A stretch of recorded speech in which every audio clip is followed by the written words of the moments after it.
duties. Governor, you mentioned a moment ago that the Constitution might give the Vice President more power than it has in the past. Do you believe, as Vice President Cheney does, that the executive branch does not hold complete sway over the office of the Vice Presidency? That is, it is also a member of the legislative branch? Well, our founding fathers were very wise there in allowing through the Constitution much flexibility there in the office of the Vice President, and we will do what is best for the American people in tapping into that position and ushering in an agenda that is supportive and cooperative with the President's agenda in that position.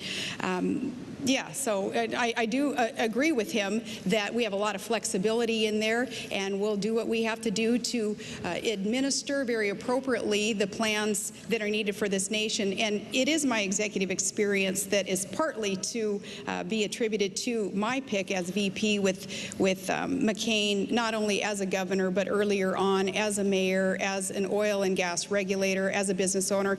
It is those years of experience on an executive level that will be put to good use in the White House also. Vice President Cheney, interpretation of the Vice President? Vice President Cheney's been the most dangerous Vice President we've had probably in American history.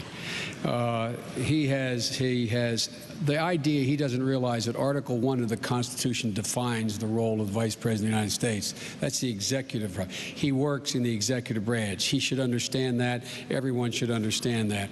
And the primary role of the Vice President of the United States of America is to support the President of the United States of America, give that President his or her best judgment when sought, and as the Vice President to preside over the Senate only in a time when, in fact, there's a tie vote. The Constitution is explicit.